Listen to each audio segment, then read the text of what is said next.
D'abord, il faut qu'on cherche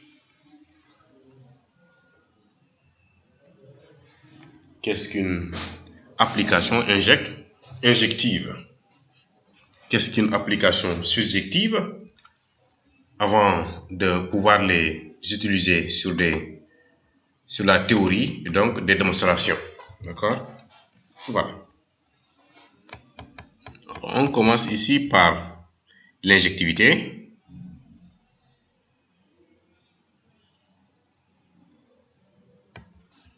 Injective.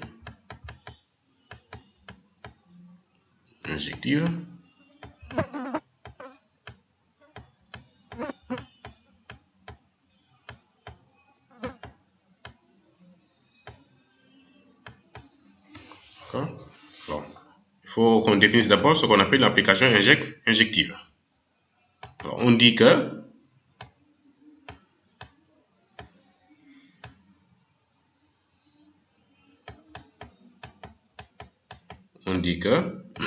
excusez-moi, F est injective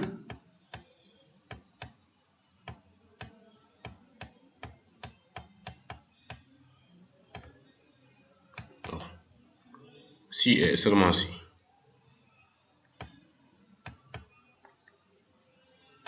bon,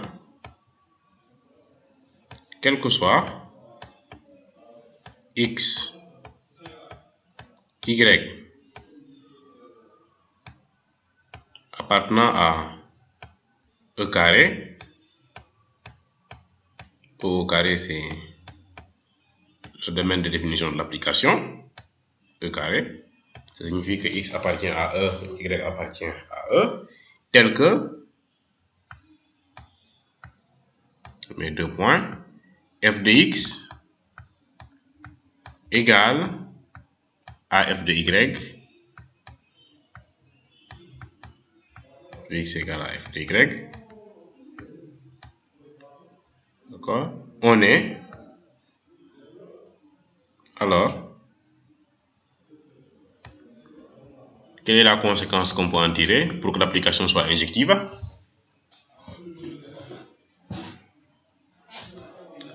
F de x égale à f de y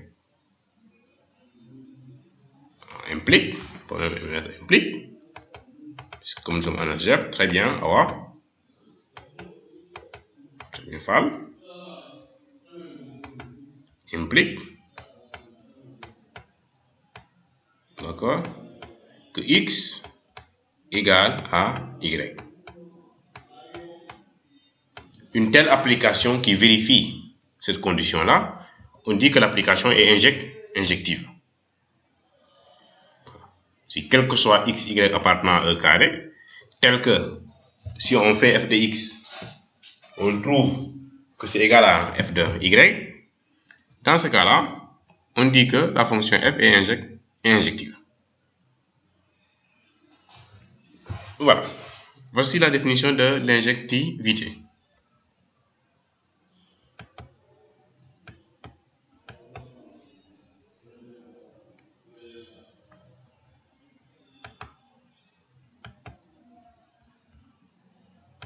Pour maintenant la non-injectivité,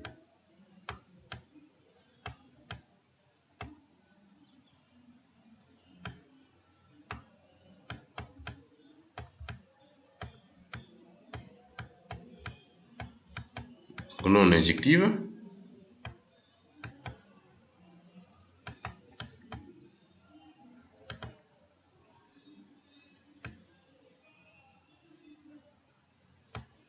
mettons ici l'ensemble E,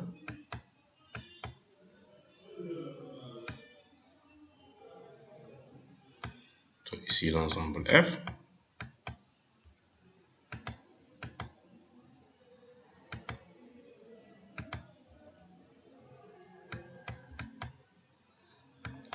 deux points, point ici, un, deux points, quatre points.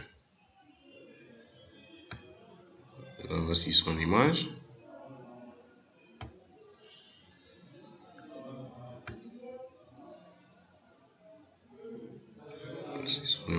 D'accord? Ce point-là admet deux images. Voilà, c'est là ici. Cette application-là est une application et elle est dite non injective. Pourquoi elle est non injective, cette application F qu'on a représentée ici?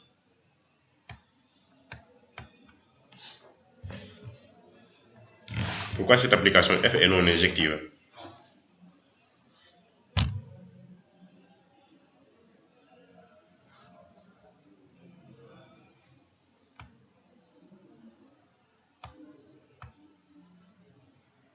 Pourquoi cette application F est non injective?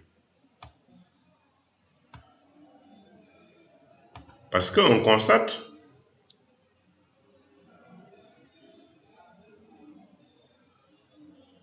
très bien Fall, parce qu'on constate que deux éléments de F admettent un même antécédent.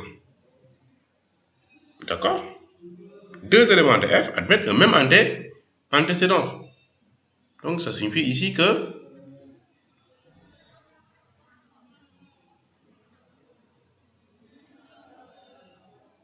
F est non injective. Non. Un instant, la figure est mal faite. C'est dans l'autre côté. Excusez-moi, la figure est mal faite. C'est de l'autre côté. Voilà, la figure est mal faite. Ça doit être comme ça.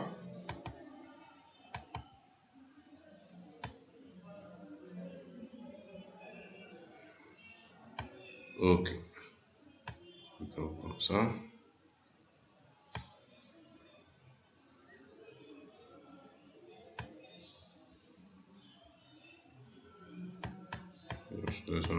Est là. Cela n'a pas d'incident. Alors, cette application-là est non injective. Et non injective, pourquoi? Parce que, comme vous l'avez dit tout à l'heure, c'est dans l'autre sens. On constate qu'un élément de F admet combien d'antécédents ici?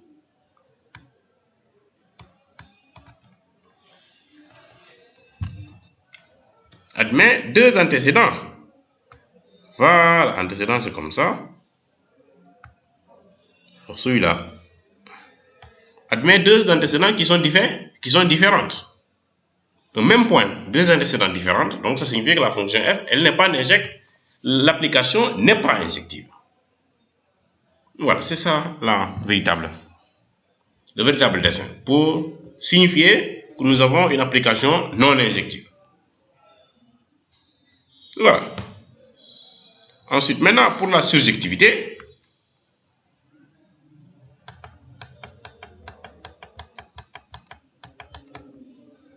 Pour la surjectivité.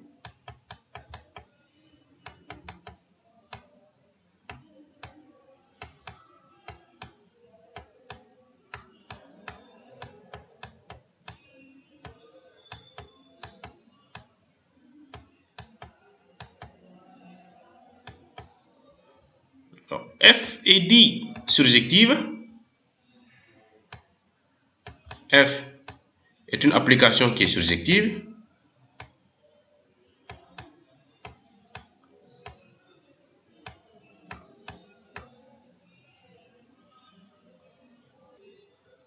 Est surjective.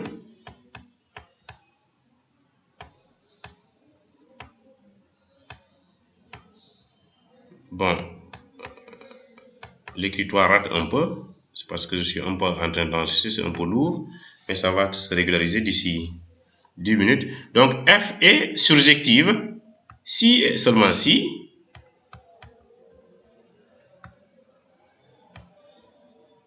quel que soit Y que je prends dans F, il existe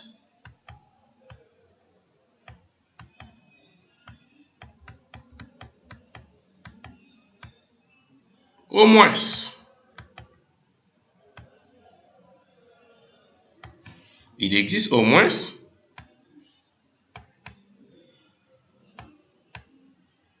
un x qui appartient à l'espace de départ, AE, tel que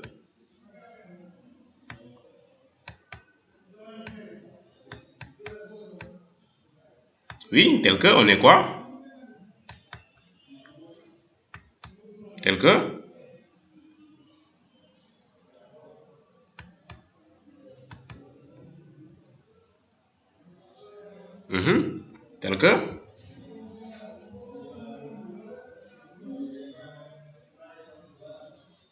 tel que donc f de x égale à y. Très bien. Or, tel que f de x égale à y. Voici ce qu'on appelle la surjectivité.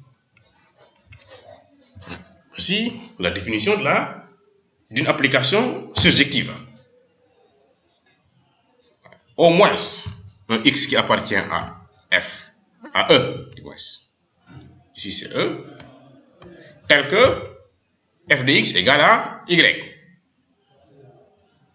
Voici ce qu'on appelle une application surjective. Alors, pour la non-surjectivité, nous allons faire seulement un schéma. Bien, il faut prendre la négation de surjective. On peut le faire très facilement. Non-surjective.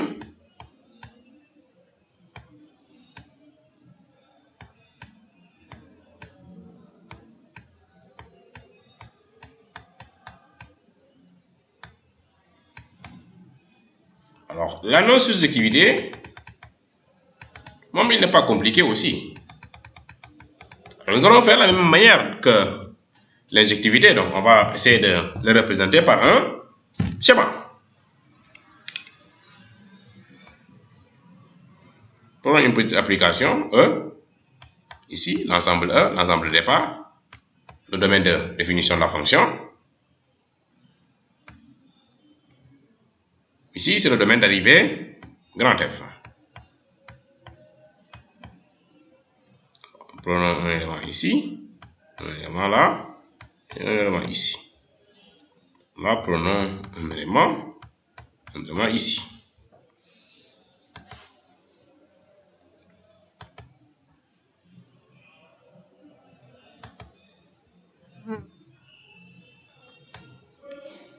Alors, cet élément-là, on le fait joindre ici. Celle-là, on la fait joindre ici. D'accord? Cette application-là est comment? Cette application est comment?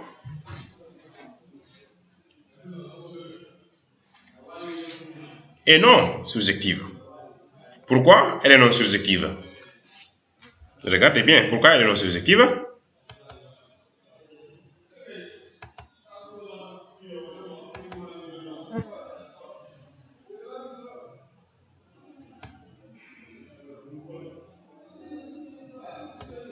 Parce qu'il y a un élément qui n'a pas d'antécédent. Si une application possède un élément qui n'a pas d'antécédent, on dit que l'application est non surjective. Voilà. Donc, voici ce qu'on appelle la non-surjectivité d'une application. La non-surjectivité d'une application, voici ce que ça veut dire. Voilà. C'était ce qu'on pouvait dire de la définition d'une application injective et la définition d'une application surjective.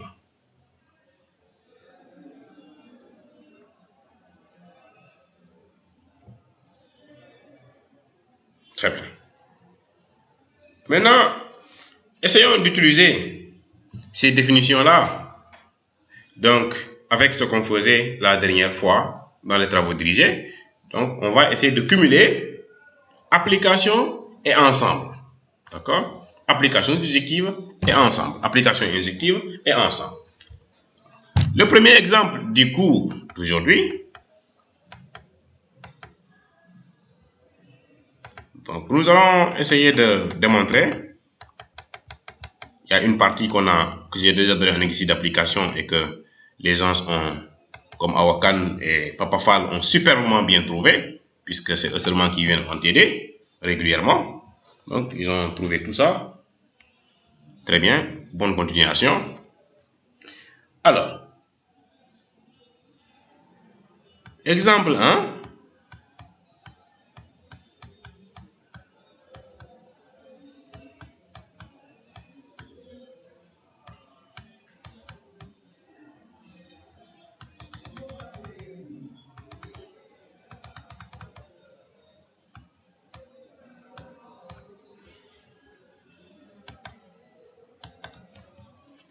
Exemple 1.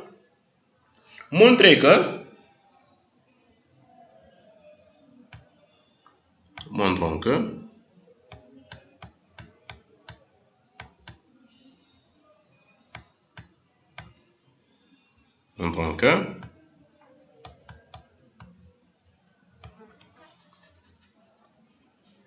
F injective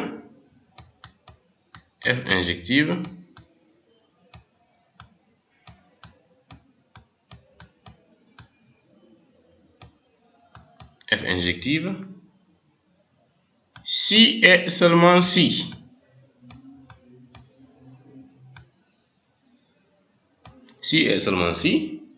quelle que soit la partie A que nous prenons dans E, A appartenant à l'ensemble des parties de E,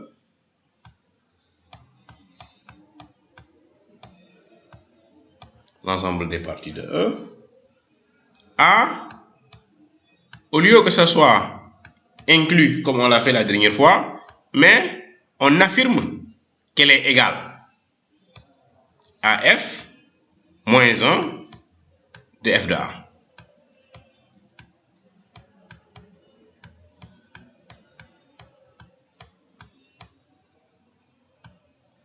Voici ce qu'on affirme maintenant.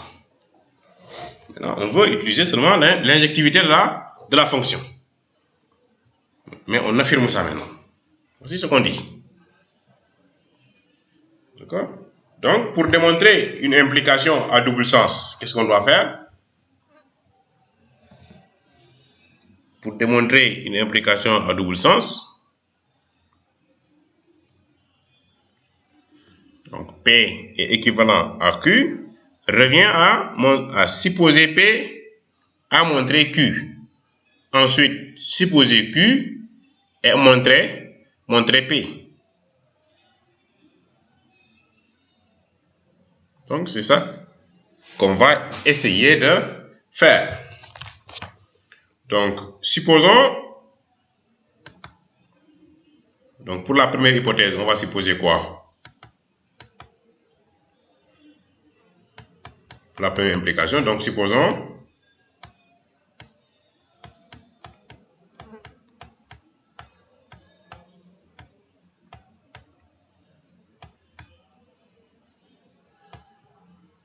que F est injective.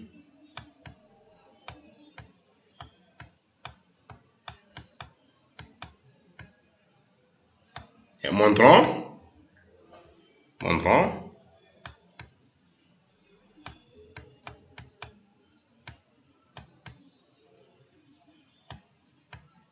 que A est égal à F moins 1 de F de A. Ok, voici ce qu'on va montrer. Mais dans cette démonstration, il y en a une qu'on a déjà faite et dont on n'a pas besoin de l'injectivité pour le montrer. C'est quel sens? A égale à F moins 1 de F de A. Il y a un sens qu'on a déjà fait la dernière fois et dont on n'a pas besoin de l'injectivité pour le montrer. C'est quel sens?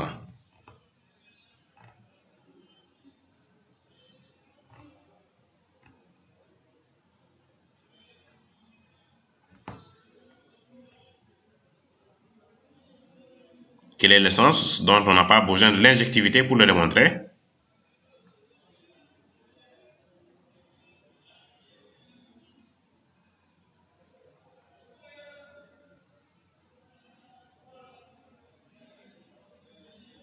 Bon, ces gars-là, ils n'apprennent pas leur leçon, c'est pas grave. Donc, il y a une implication dont on n'a pas besoin. Donc, on l'avait démontré la dernière fois, c'est le fait que A soit inclus dans f-1 de f de A. Donc ça, on le sait déjà. Donc A, donc on sait que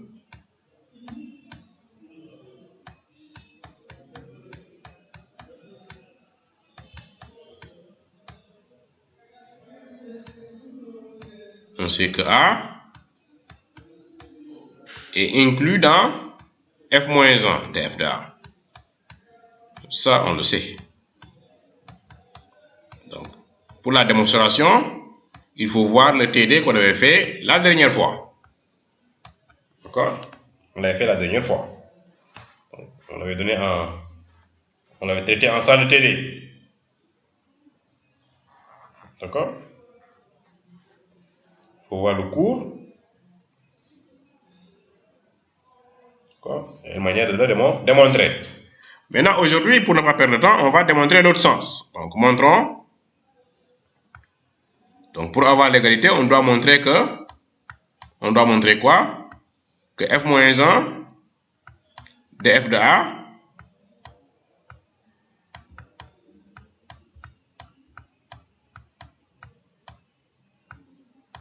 est inclus dans A. Est inclus dans A.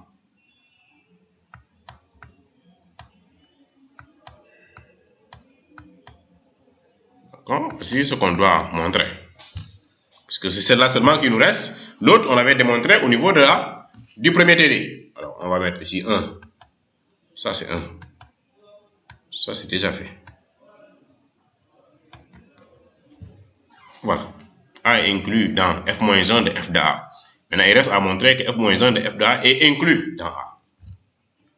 Alors, f-1 de f de A, je travaille avec des x ou avec des y? A est une partie de E. On travaille avec des x ou avec des y. Très bien. Ah, donc, on travaille avec des x parce que A est une partie de l'espace de départ. D'accord? On va dire soit x un élément de f-1 de f de A. Donc, soit x appartenant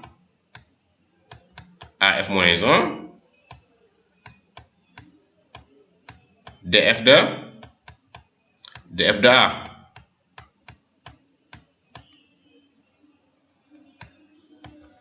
Qu'est-ce que ça signifie d'après la définition de l'image réciproque? On a f-1 d'un ensemble. Qu'est-ce que ça signifie d'après la définition de l'image réciproque?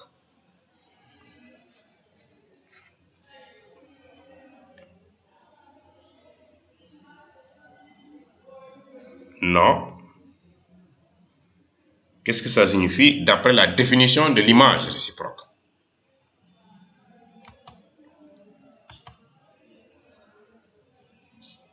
D'après la définition de l'image réciproque, qu'est-ce que ça signifie?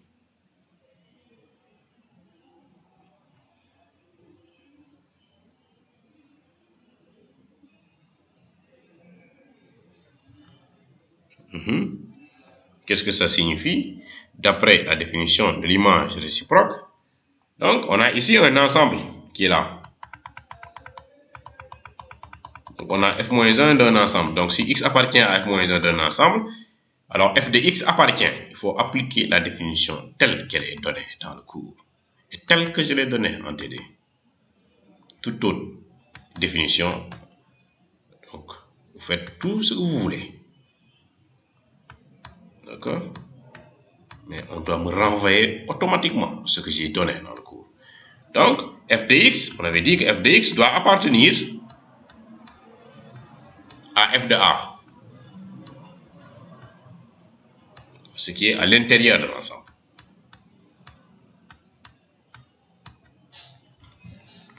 f de x doit appartenir à f de A.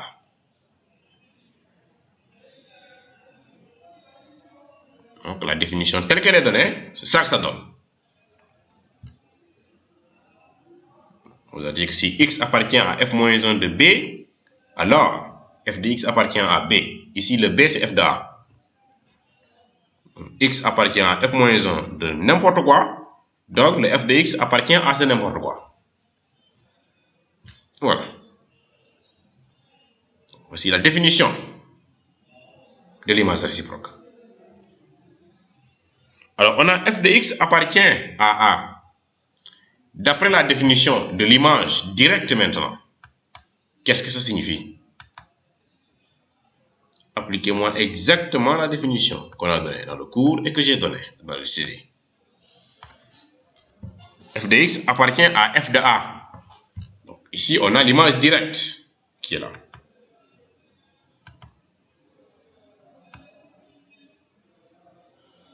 L'image directe d'un ensemble. Vous voyez que ça signifie?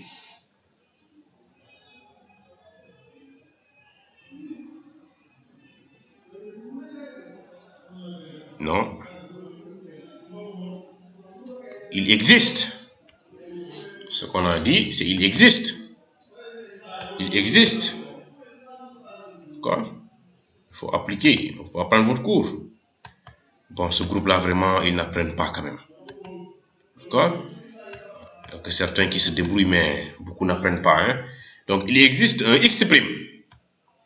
Pour ne pas avoir le même x, donc il existe un x' appartenant à l'ensemble qui est ici, là, d'accord, à l'intérieur, donc à A, tel que, oui, tel que, on est quoi?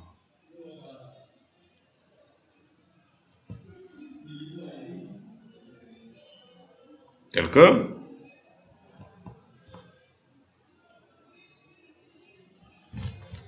quand on fait f de x',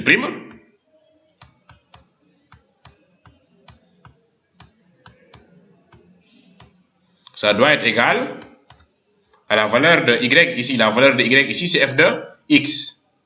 Ça doit être égal à f de x. Ça doit être égal à f de x. D'accord? C'est ça que ça donne. Bien. Alors, on a x' appartient à A, tel que f de x' égale à f de x. Mais l'application f, elle est comment? L'application f, elle est comment?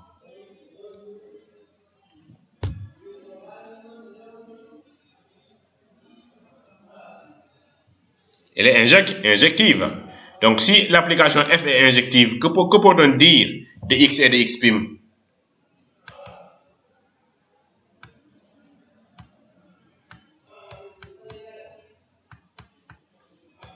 Voilà, elles sont égales.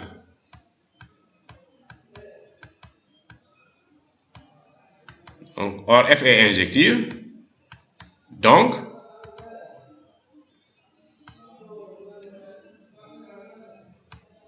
le x' qu'on avait dit que ça appartient à A, on peut seulement dire que x' est égal à x. Or, comme x' appartient à A, donc le x aussi appartient à A. On vient de montrer que si un élément x appartient à f-1 de f de A, bon, on retrouve ce même x là au niveau du point, au niveau du A. D'accord? Voici ici la seconde implication. Donc, finalement, il existe. Donc, vous avez x égale à x' appartient à A, tel que f de x égale à f de x'. Donc, A, on a pris un élément de A, de f-1, donc f-1 de f de A, d'accord, et inclus dans A. Donc, quand on utilise l'injectivité de la fonction. Voici ce que ça nous donne. Bien. D'accord? On vient de démontrer. Donc la deuxième implique inclusion. D'accord?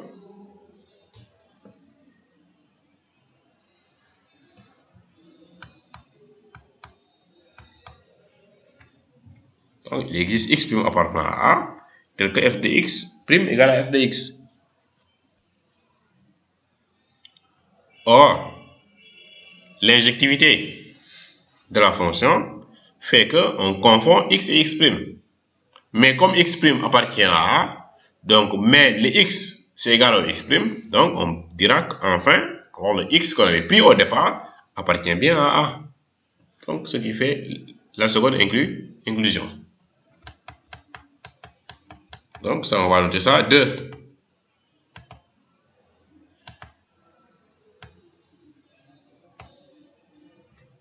Donc 1 et 2.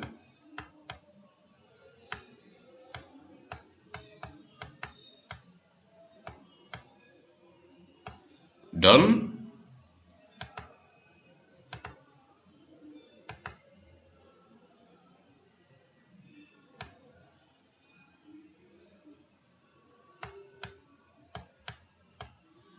finalement, on peut dire que A est vraiment égal, puisqu'on a une double inclusion.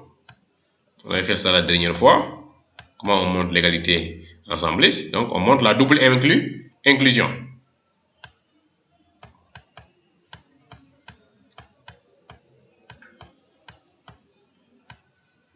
Voilà. Donc, on a finalement A est égal à f-1 de f de A. Ensuite, est-ce qu'on a fini? On va faire quoi maintenant?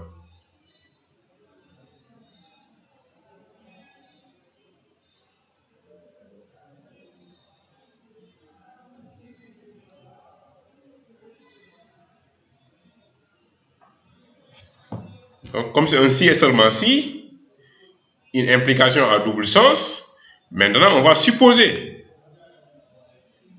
On va démontrer la réciproque.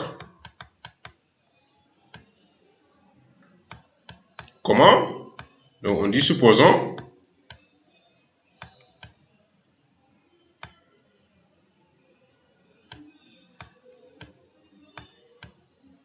Supposons